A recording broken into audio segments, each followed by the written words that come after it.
uma boa tarde a todos.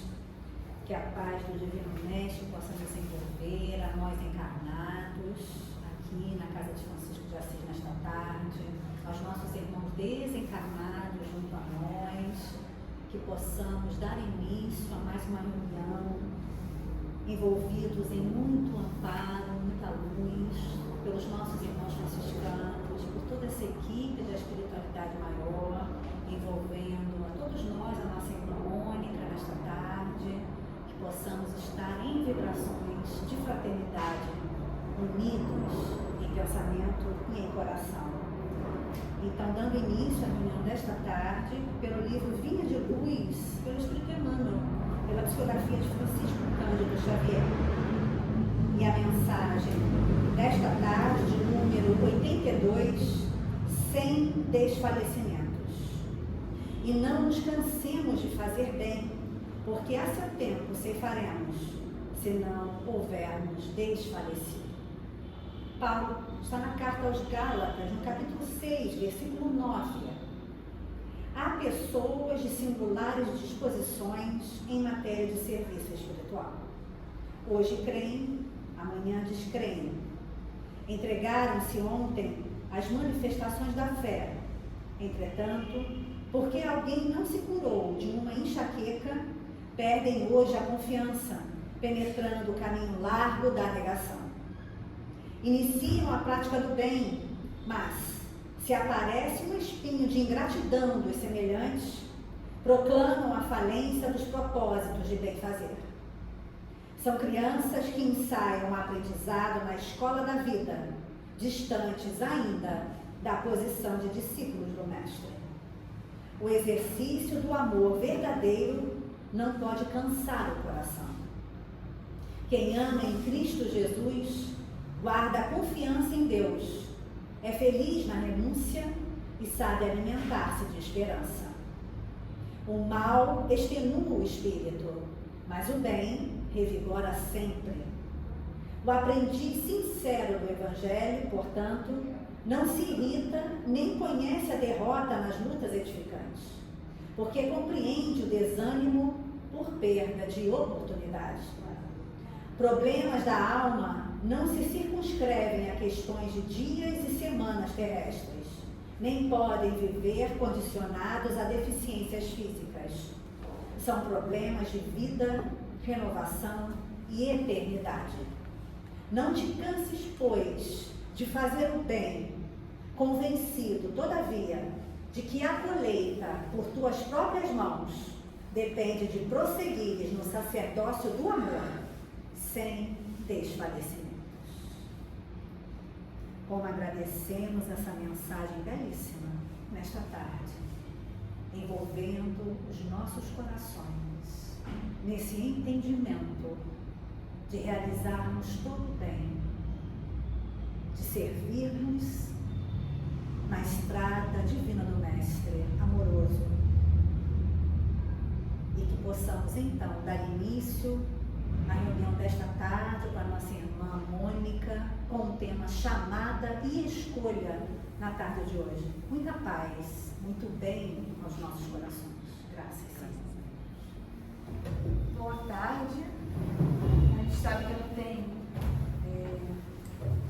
acaso, né? Então não é à toa que a leitura de harmonização está bem alinhada com o tema que a gente vai conversar hoje. Vamos estar juntos, sempre eu digo isso, né? Eu estudei, vamos compartilhar. Então, quando me deu a ideia do Nascendo passou o tema, chamada e escolha, mesmo que eu, antes de olhar qualquer coisa, assim, me veio logo, né? A parábola das bodas, né? E então a gente vai começar falando dela, né? E nos desdobrando a partir disso. Então, a parábola do festim das bodas. Então Jesus, respondendo, tornou a falar-lhes em parábolas, dizendo: o reino dos céus é semelhante a um certo rei, que celebrou as bodas de seu filho, e enviou os seus servos a chamar os convidados para as bodas, e esses não quiseram vir. Depois enviou outros servos, dizendo: dizei aos convidados, eis que tenho o meu jantar preparado, os meus bois e cevados já mortos, e tudo já pronto, vinde às bodas. Eles, porém, não fazendo caso, foram um para o seu campo, outro para o seu negócio. E os outros, apoderando-se dos servos, o ultrajaram e mataram. E o rei, tendo notícia disto, encolerou-se, e enviando os seus exércitos, destruiu aqueles homicidas e incendiou a sua cidade. Então, diz aos servos, as bodas, na verdade, estão preparadas, mas os convidados não eram dignos. E depois as saídas dos caminhos, e convidai para as bodas a todos os de que encontrardes. E os servos, saindo pelos caminhos, ajuntaram todos quantos encontraram, tanto maus como bons, e a festa nupcial foi cheia de convidados. E o rei, entrando para ver os convidados, viu ali um homem que não estava trajado com veste de núpcias. E disse-lhe, amigo, como entraste aqui não tendo veste nupcial? E ele emudeceu. Disse então o rei aos servos, amarrai-o de pés e mãos, levai-o e lançai-o nas trevas exteriores. Ali haverá pranto e ranger de dentes, porque muitos são chamados, mas poucos os escolhidos. Essa passagem está em Mateus, no Evangelho de Mateus, capítulo 22, versículos de 1 a 14. E agora, recapitulando a parábola, se alguém tiver esquecido, pelo menos os detalhes dela, a gente vai começar a conversar, né? Então, parábola, né? Significado. É narrativa, não, aí eu já isso aqui. Narrativa alegórica que transmite uma mensagem direta por meio de comparação ou analogia. Isso a gente olhando o dicionário, né? E por que Jesus falava por parábolas? E aí, isso aqui Kardec coloca no Evangelho segundo o Espiritismo, no capítulo 18, no item 2. Jesus compunha as suas com os hábitos mais vulgares da vida e as adaptava aos costumes e ao caráter do povo a quem falava. A maioria delas tinha por objetivo fazer penetrar nas massas populares a ideia da vida espiritual. Então, a gente, todo mundo já deve ter ouvido falar. Então, ele falava assim porque era a forma assim, educativa, pedagógica que ele achou para passar as mensagens para aquele povo, que ainda não tinha condição de entender se ele, já daquele jeito já era difícil. Então, usando exemplos da vida deles, né, a gente sabe. Então, só para dar essa reforçada, por que ele usava isso sabiamente, né? Seria ele Jesus. Então, assim, ele sempre, para trazer as ideias da vida espiritual, trazer o quê? A ideia do reino dos céus. Então, aí a gente vai ver nessa parábola quais são os personagens principais. Então, o rei, quem é o rei? O rei dessa parábola representa Deus, né? Nosso Pai. Quem é o filho, né? Que ele está preparando essas bodas? É o Cristo, Jesus, para quem as bodas estão sendo preparadas. E o que significam as bodas? Simboliza o reino de Deus que coube ao Cristo anunciar e preparar pela pregação do seu Evangelho. A união, que é a comunhão, então ela também simboliza a união, que é a comunhão e a vinculação de nós, criaturas, filhos de Deus, com o Criador, com Deus. Então, assim, tem essa simbologia, o casamento tem essa simbologia da gente pensar na conexão dessa nossa união sincera com Deus. As iguarias, que são citadas lá, né, que estava todo pronto no banquete, elas simbolizam as lições do Evangelho, né? As lições espirituais que o Cristo nos trouxe. Então, para a gente começar a desvendar a parábola. Ok, então vamos ver. Aí o rei está fazendo o quê? Ele fez convites, mais de um convite, e teve recusas. Então vamos entender. Quem foram os primeiros convidados que o rei... Deixa eu até pegar. Que aqui no versículo 3, ele diz: enviou os seus servos a chamar os convidados para as bodas, e esses não quiseram vir. Então, foi o primeiro convite que ele fez. Então, aqui o Cristo está se referindo aos hebreus, pois a eles é que foram enviados os primeiros emissários, ou seja, os profetas, anunciando-lhes a vinda do Messias e exortando-os a se arrependerem de seus erros e a se conduzirem de forma mais condizente com as leis divinas reveladas no Monte Sinai. Deixa eu só, porque eu acho que por aqui eu não consigo fazer. Vocês dão um clique ali. Tem um atalho escondido. Não, foi a mais. Foi eu errei aqui. Não, peraí. Desculpa, gente. Tá aqui. Nesse aqui. Aqui está oculto o slide, porque não é para ele aparecer. Você consegue, é para ficar aqui, ó.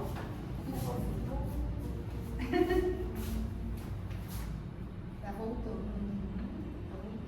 Tá voltando. É que daqui eu não consigo fazer isso, só com. Pronto. É que está escondido, desculpa. Enfim. Então, só para a gente falar, abrir um parênteses e falar um pouquinho dos hebreus antes de seguir ali nos convites do reino. Então, o que a gente sabe dos hebreus? Então, era a crença comum aos judeus, então, que a nação deles tinha de alcançar supremacia sobre todas as outras. Que foi dito a eles que eles herdariam a terra. Aí eles entenderam isso no pé da letra, eles acharam que era a parte material da terra. Né? Então eles ficaram focados nisso, né? Então, antes da vinda do Cristo, com exceção dos hebreus, todos os povos eram idólatras e politeístas. Eles foram os hebreus foram os primeiros a praticar publicamente o monoteísmo. Entretanto, abandonando de toda a idolatria, eles desprezaram a lei moral para aferrarem ao mais fácil, a prática do culto exterior. Por isso que ele diz aqui que eles não quiseram vir, né? Fora, contudo, aí está até no Evangelho segundo o Espírito, seria injusto dizer, a gente como tudo, a gente não pode generalizar, olha, todo povo é culpado por isso. Não. A responsabilidade tocava principalmente os fariseus e os saduceus, que sacrificaram a nação por efeito do orgulho e do fanatismo de uns e pela incredulidade dos outros. Então, questão do orgulho e fanatismo dos fariseus e a incredulidade dos saduceus. São, pois, eles, sobretudo, que Jesus identifica nos convidados que recusaram ao festim das bodas, tá? Consegui. Então, vamos seguir os convites. Então, os hebreus, eles desprezam as advertências e as motivações desses emissários, porque eles estavam mais preparados, eles já tinham chegado a mensagem para esse povo. Então, em tese, o Cristo passar a mensagem para eles, estaria uma terra mais pronta, né? Mas eles não quiseram, não ouviram os profetas. Mesmo assim, Deus envia-lhes o próprio Cristo, por isso que tem outros convites, né? Para recordar e aperfeiçoar o conteúdo daquelas leis que eles já tinham recebido, né? Moisés, depois mais atrás Abraão, cuja observância lhes daria a conhecer o estado de alegria e gozo espiritual que constitui o reino dos céus. Por isso, o reino dos céus está associado a uma boda, né? Um casamento, que é um momento alegre, é um momento de felicidade, né? Então, daí esse convite, né, para o reino dos céus. Recusam o convite sob o pretexto de terem foi o segundo convite, de terem de cuidar de seus campos e seus negócios, simbolizando as pessoas mundanas que, absorvidas pelas coisas terrenas, se conservam indiferentes às coisas celestes. Alguns, enervando-se com tal insistência, não só repeliram a mensagem do Cristo, como ainda a ultrajaram e imolaram na cruz. A gente sabe, né? E aí por isso que tem essa passagem aqui. Os outros, apoderando-se dos servos, os ultrajaram e mataram, na parábola, né? Então, aqui ele fala da vinda do Cristo, né? Deixa eu só pegar uma coisa aqui no negócio Evangelho segundo o Espiritismo com relação a essa questão da terra, né, dessa má interpretação deles pela terra física, né, e não entender que era esse reino, né, dos céus, não era algo físico que eles... Então, aqui Kardec diz o seguinte, no Evangelho segundo o Espiritismo, capítulo 18, item 2. Era crença comum, eu já até falei isso, com efeito, Deus não havia prometido a Abraão que a sua posteridade cobriria a terra inteira, mas, como sempre, tomando a forma pelo fundo, eles acreditavam tratar-se de uma dominação efetiva e material, né? Então, eles aspiravam à hegemonia política do mundo. Eles achavam que ia dominar o mundo, mas não era sobre isso a mensagem, né? Eles não tinham entendido a mensagem que foi passada para eles lá atrás. Então, vamos lá. Aí, no versículo seguinte, que o rei tomou ciência do que eles fizeram com os servos, e o rei, tendo notícia disso, encolerizou-se e, enviando os seus exércitos, destruiu aqueles homicidas e incendiou a sua cidade. Então, esse texto, né, diz que ele se enfurece, e isso representa, é uma figuração, de novo, simbólica, né? Porque a gente não pode nem pensar num Deus que vai fazer isso, irado, né? Não tem ira no Pai, é só amor. O que há é justiça divina, né? De acordo com cada um segundo as suas obras. Isso é representação simbólica, significa que ao se afastar das leis divinas, acarretará em alguma espécie de sofrimento. Isso a gente já sabe, né? Essa é a ideia, e não que ele vai se vingar, se está irado, nada disso, né? Então, isso não deixa de ser uma referência à lei de causa e efeito, que a gente conhece, né? E aí, pegando esse gancho da questão da burlando, ferindo as leis divinas, né? Não seguindo as leis, no Livro dos Espíritos, na 614, Kardec perguntou aos Espíritos o que se deve entender por lei natural. A lei natural é a lei de Deus, é a única verdadeira para a felicidade do homem. Indica-lhe o que deve fazer ou deixar de fazer, e ele só é infeliz quando dela se afasta. Então, só para reforçar, né, que a gente só vai ser infeliz se a gente se afastar dessa lei.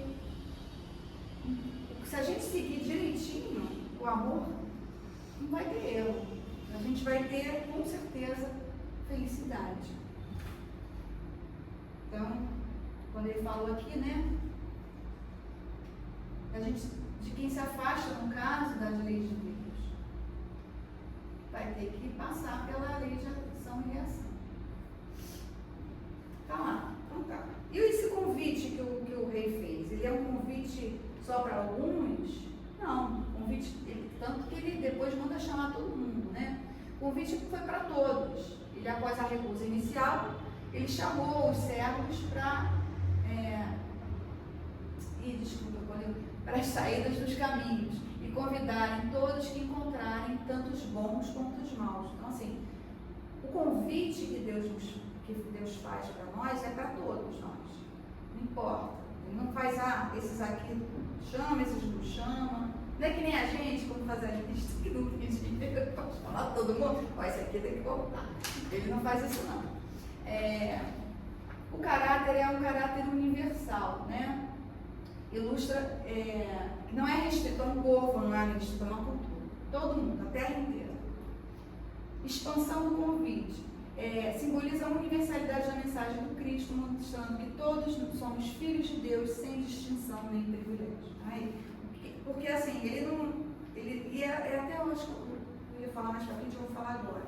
Quando fala muitos chamados, é lá pra frente, e poucos escolhidos, é como ele está dizendo aqui. Todos nós somos filhos dele, não tem distinção nem privilégio. Então assim, ele chama todo mundo. Mas os escolhidos não é porque ele escolheu um e não escolheu o outro. É porque a gente não se colocou em posição de ser escolhido. A gente não aceitou o chamado. Só quem não aceita o chamado é que não é escolhido. Então, assim, não é ele que faz, esse aqui eu quero, esse aqui eu não quero. Não é isso. Isso é importante também, né? A gente vai conversar um pouco mais lá para frente. Aí a túnica nupcial, né? Porque ele diz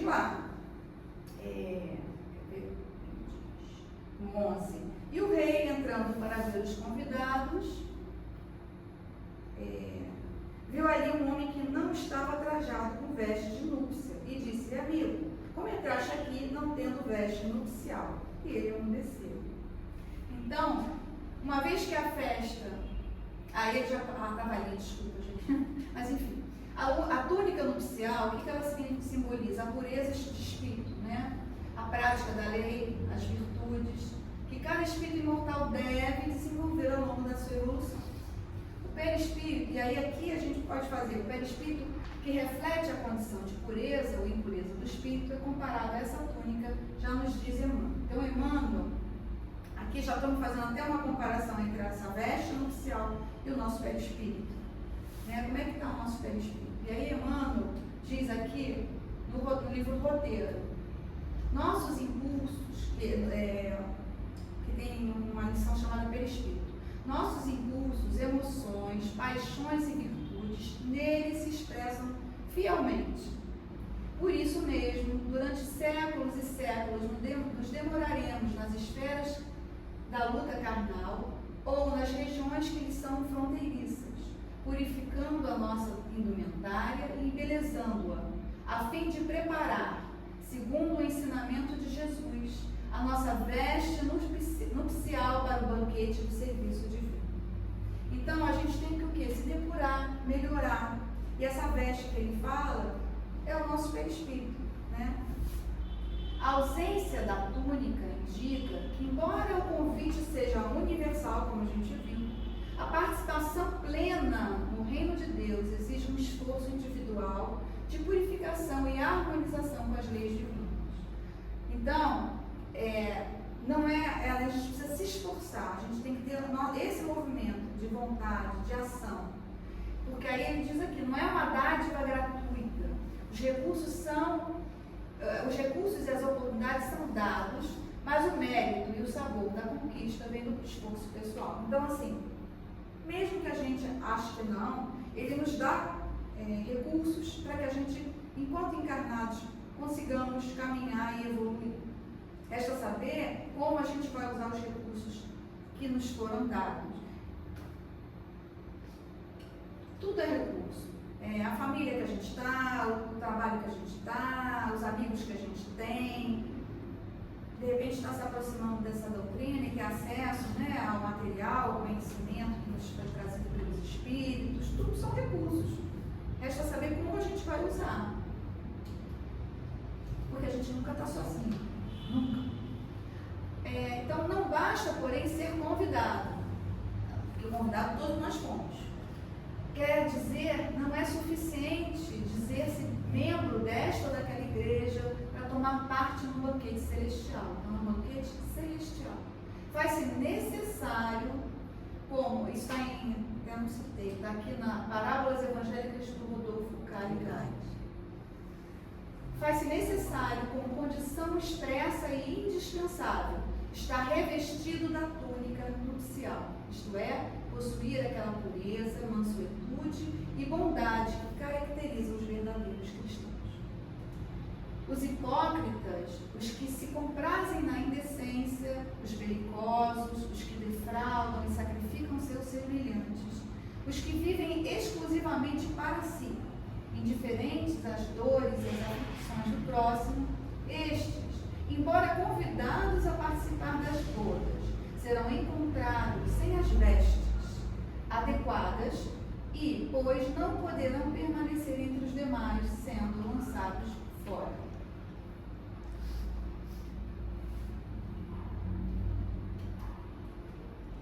E aí aqui ele já tem um gancho para os servos lançados fora, e o rei diz,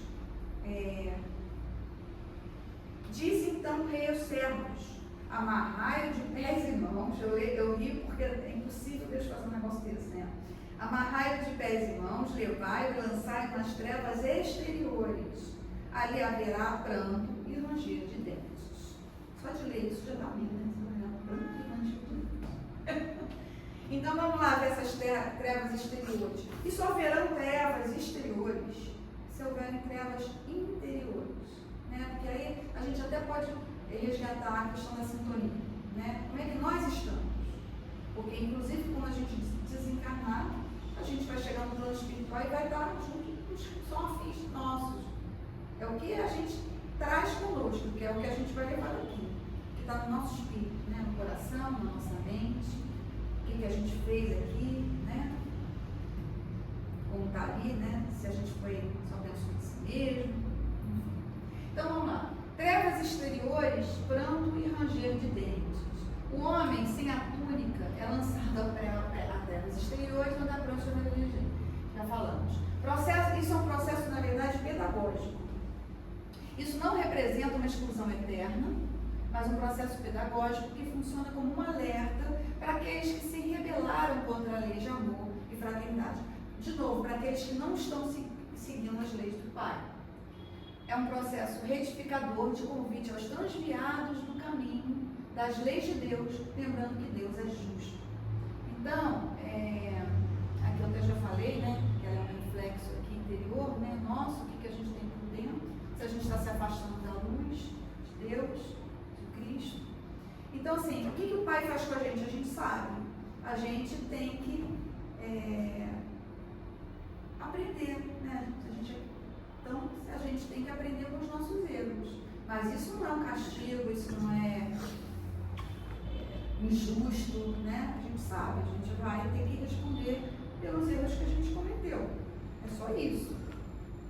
Né? Aqui eu já tinha falado das trevas interiores também. Então, sim. Aí, qual é o último versículo, né? Não. Isso. Porque muitos são chamados, mas poucos escolhidos. Então, vamos lá. Muitos são chamados, significa que o convite divino vamos lá, de novo. Bater nessa tecla, é universal, constante. Porque não só é universal, como é constante. Diariamente, nós estamos tendo, a gente tem que estar com olhos de ver, entendeu? Porque são colocadas diariamente pequenas, não precisa ser nada do outro mundo, pequenas situações do nosso dia a dia que nos chamam para seguir o Cristo. Então, por isso que é constante, a gente está sempre sendo chamado, né?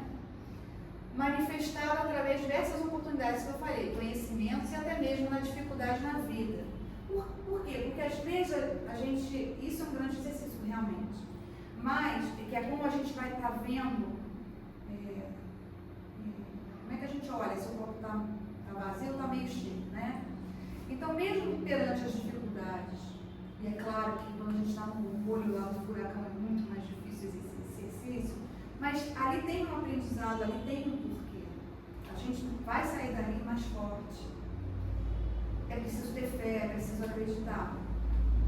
A gente não se abalar na primeira... Estava na leitura de harmonização. Só por causa de uma enxaqueca que não foi curada, a pessoa desiste, quer dizer, a gente sabe que a gente está num planeta de provas e expiações, a gente ainda é espírito imperfeito, nós estamos em aprendizado, então assim, vão ter essas oscilações, a gente ainda não vai ter ainda 100% de felicidade, teremos desafios, para quê? Para a gente crescer, como espírito.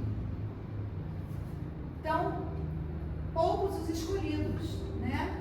E é aquilo que eu estava falando, o escolhido é aquele que se torna digno de participar do reino pelo seu próprio esforço e aceitação do chamado. Então, assim, muito cuidado para não ter essa má interpretação de novo, de que Deus faz alguma distinção ou privilégio. Não, a gente tem que se envolver, a gente tem que se mexer, fazer a nossa parte para sermos, aí sim, merecedores estarão sendo escolhidos, porque atendemos o chamado. Entendemos a mensagem do Cristo, a mensagem do Pai. Em suma, a parábola demonstra que Deus oferece a todos os recursos e convites para a felicidade e a comunhão, ou seja, para todos nós para esse banquete do reino dos céus, banquete celestial. Contudo, a aceitação humana é um ato de livre-arbítrio que existe esforço. Sabe, também o Pai chama, mas ele não obriga ninguém. Se você não vier, não. Então, existe esforço, disciplina moral e a busca pela pureza espiritual, que é o quê? Essa preparação dessa nossa túnica, né? a melhoria do nosso perispírito, a nossa evolução espiritual. Aqueles que recusam ou não se preparam, colhem as consequências do seu afastamento, mas sempre têm a oportunidade de purificar suas vestes e serem readmitidos no banquete divino. Então, assim, ele vai nos dar a quantidade de oportunidades que a gente precisar. Ele não vai dizer, olha, você é ruim, então você não entra mais, está fechado aí, você joguei a chave fora. Ele não vai fazer isso, né? E aqui, se a gente pensar um pouco na questão que a gente vem falando, da transição do nosso planeta, né, para um mundo de regeneração, e se a gente puder traçar um paralelo com essa mensagem, a gente pode pensar, e a gente sabe, que ainda estão sendo dadas oportunidades para alguns espíritos ainda do nosso orbe nessa transição. Ainda serão dadas mesmo no início da regeneração, mas se esses irmãos não conseguirem acompanhar os demais, eles não vão poder ficar porque eles iriam atrapalhar a evolução dos outros e do planeta, que é uma outra lei, que é a lei do progresso, e que essa também não tem jeito. Mas eles serão esquecidos, serão abandonados por pai de modo algum. Eles terão que ir para outros planetas que vão estar de acordo, né, outra categoria de planeta, de acordo com o nível evolutivo que eles estão. Mas sempre vão ter oportunidades. E aí, no livro, O Espírito da Verdade, a psicografia do Chico e do Valdo Vieira, tem mensagens de diversos espíritos, e na 98, que chama Chamada Escolha, que é o título desse estudo, de Emmanuel, eu pensei esse trecho aqui. Desculpa. Disse Jesus, referindo-se à divina ascensão: serão muitos os chamados e poucos os escolhidos para o reino dos céus. Isso quer dizer que sem chamada não há escolha. Isso é verdade. Ele ainda está lá, vamos embora, galera.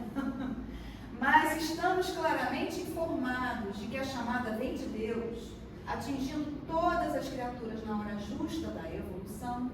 Só a escolha, que depende do nosso exemplo, nos confere caminho para a vida maior. Né? Então, é uma escolha que depende de nós, dos nossos atos, dos nossos pensamentos, das nossas palavras, que inclusive servirão de exemplos para os nossos outros irmãos que estão ao nosso redor. Encarnados e desencarnados, é bom dizer, né? E aí vem uma reflexão. Ok, muitos são chamados, e nós? O que a gente está fazendo para sermos os escolhidos? Aí eu vi não é bem uma história, né? Mas aconteceu de verdade com o Chico, Emmanuel,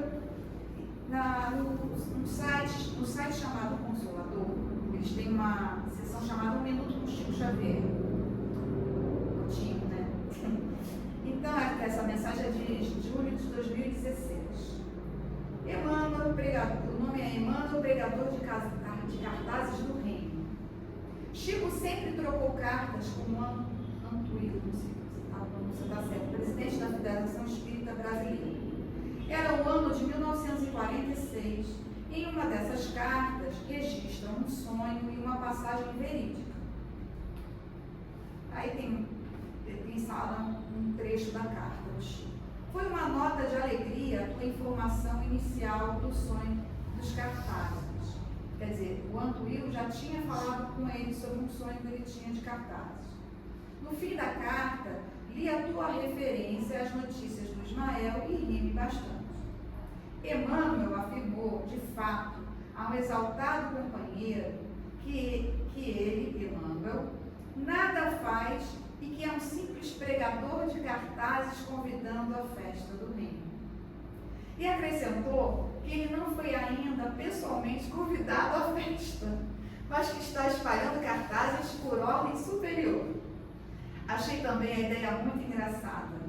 Muito grato ao teu carinhoso cuidado de sempre. E aí aqui tem um comentário, isso é só para abrir um parênteses, esse trecho está no livro Testemunhos de Chico Xavier, de Sueli Caldas Schubert. Chico está confirmando algum comentário feito na carta anterior de Antuíro. relacionado com um sonho. O que sobressai nessas linhas é a afirmativa de Emmanuel, de que ele é um simples pregador de cartazes convidando à festa do reino. Há fundamento nessa assertiva do querido instrutor espiritual. De fato, ele tem convidado por toda parte, e a gente vê na obra dele, né? E a toda a gente para o grande banquete espiritual de que nos fala o Evangelho. Toda a obra mediúnica de Chico Xavier, orientada por Emmanuel, é o convite amoroso do Cristo, que se renova através do Consolador prometido. Todos estão convidados, mas para comparecer é necessário o traje especial.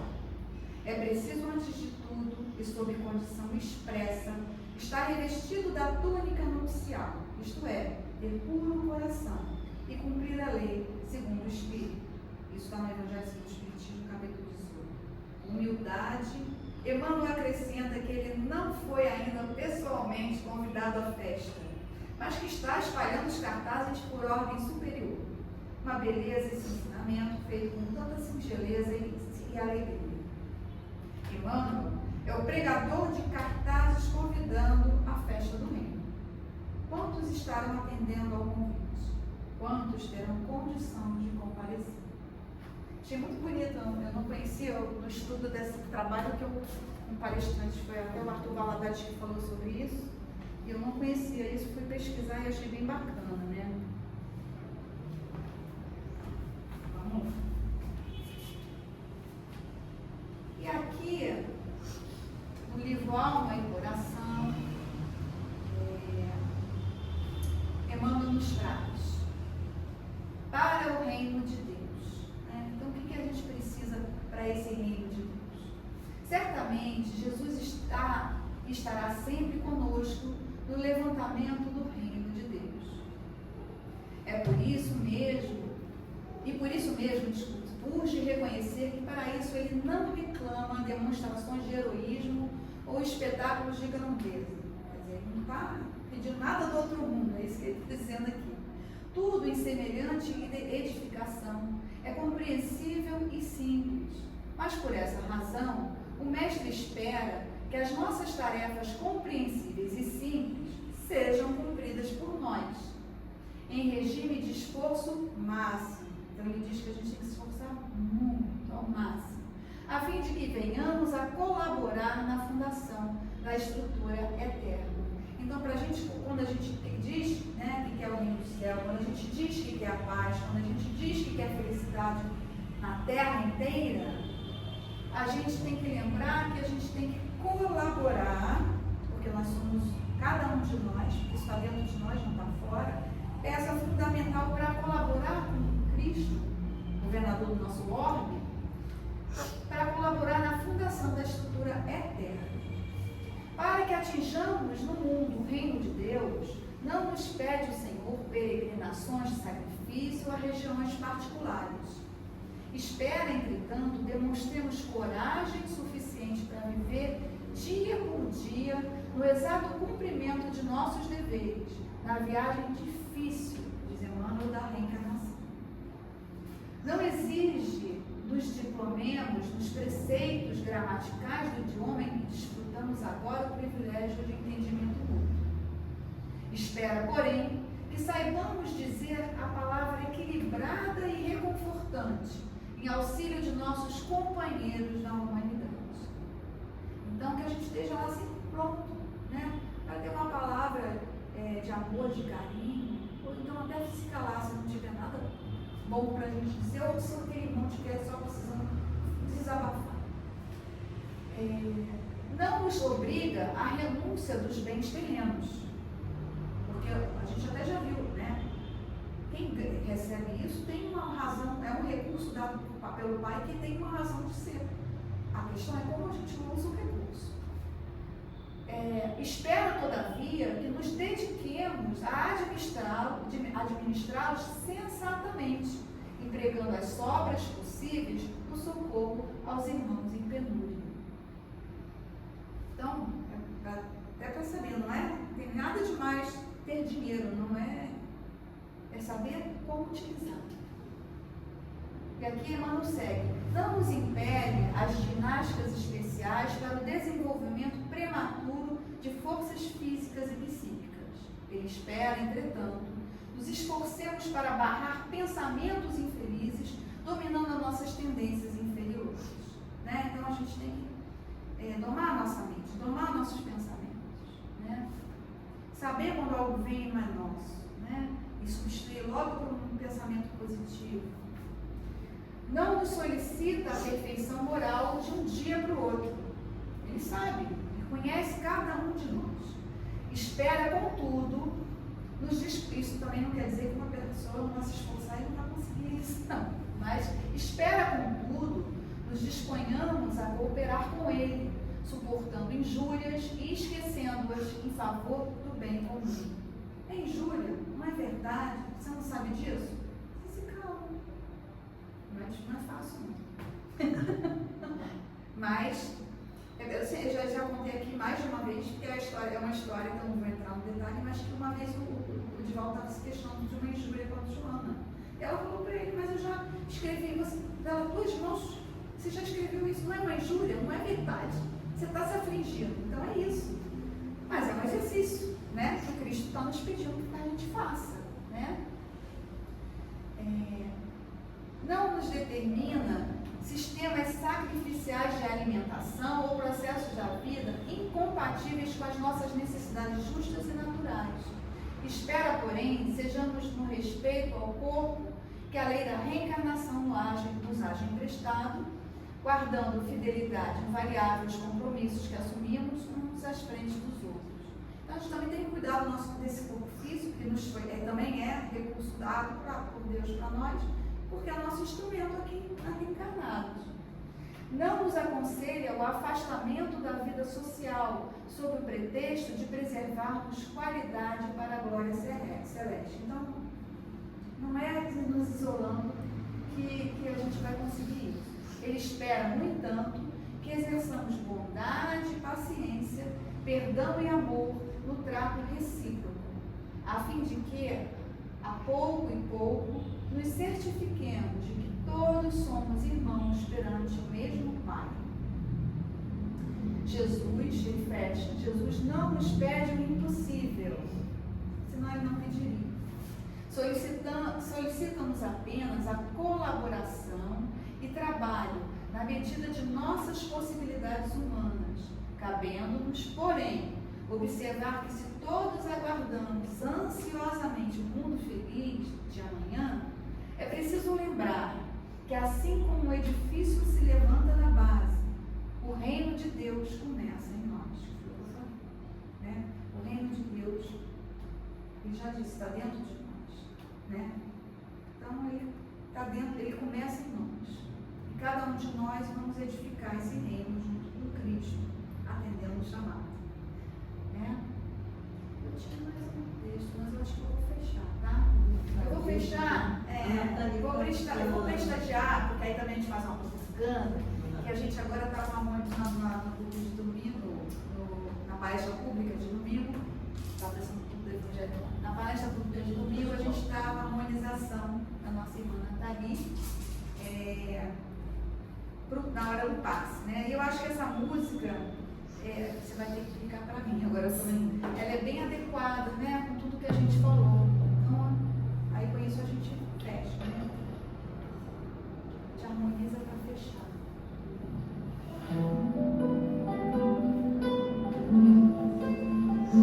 Vou sentando aqui. Acho que tá bom. Dá para ouvir?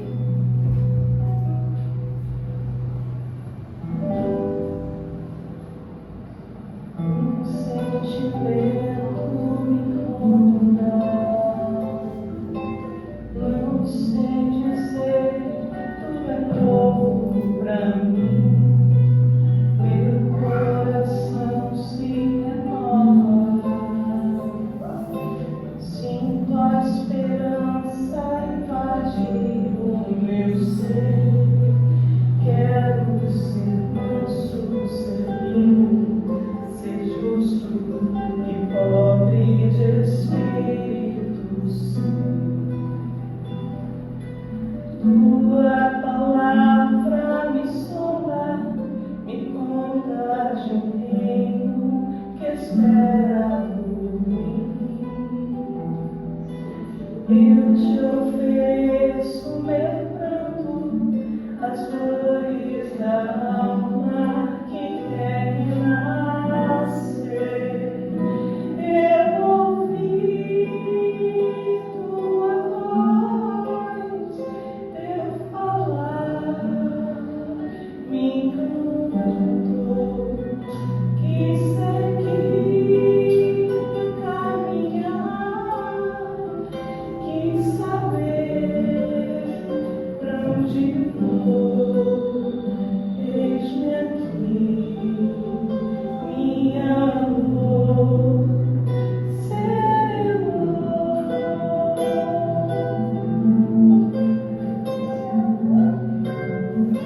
Eu te ofereço meu pranto, as dores da alma que quer renascer.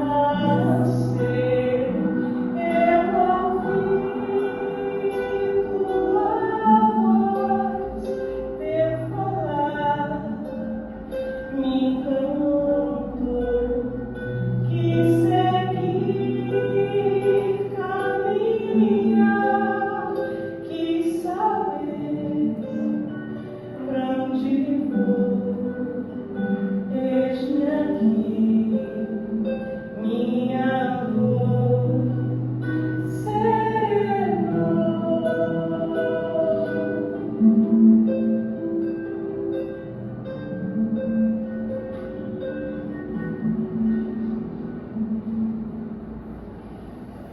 Então, fica aí. Deixa eu voltar aqui. Eita, Aqui eu acho que tá tá clicado, né? o slide. Vem pra mim aqui, ó. Sobe só um pouco. Pode subir. Aqui. Obrigada. Então fica a reflexão, né? O convite. E eu agradeço o estudo. Obrigada. Nós é que agradecemos, né? Um estudo muito bom, que desperta, né, a nossa consciência, a nossa mente, o nosso coração, o caminho que a gente sabe que a gente tem que seguir, né? O caminho da nossa redenção, do nosso crescimento espiritual, né? Como espíritos imortais que somos, né? Então, antes da gente fazermos a prece, o Sexto, eu gostaria muito de fazer um convite a todos, né, de que agora no mês de agosto, em comemoração à fundação aqui da nossa casa, né, Centro Espírita São Francisco de Assis, todas as quartas-feiras nós vamos ter a roda de conversa, né, uma roda em que a gente vai poder estar junto, conversando sobre a fundação, sobre todo esse trajeto todo de 92 anos, né, na nossa casa. Então a gente gostaria de estar convidando todos vocês, né, que puderem, quiserem estar conosco cada quarta-feira para essa roda de conversa. Tá? E finalizando então, vamos elevar o nosso pensamento, agradecendo por mais este momento, por toda essa oportunidade nesta tarde, de, como falei, estarmos refletindo nessas escolhas e que possamos seguir o caminho do nosso crescimento espiritual, que possamos perseverar no caminho do bem, no caminho do amor, da fraternidade uns aos outros, nesse amor que devemos buscar e construir cada vez mais dentro de nós, junto ao nosso mestre amoroso, que nos ama incondicionalmente, para que alcancemos essa fraternidade universal. Somos todos irmãos em Jesus, nessa caminhada evolutiva que compete a cada um de nós brilharmos com perseverança, com decisão, com a vontade de sermos melhores a cada dia. Que saiamos cada vez mais fortalecidos nesse propósito. Muita paz, muita luz a cada um de nós.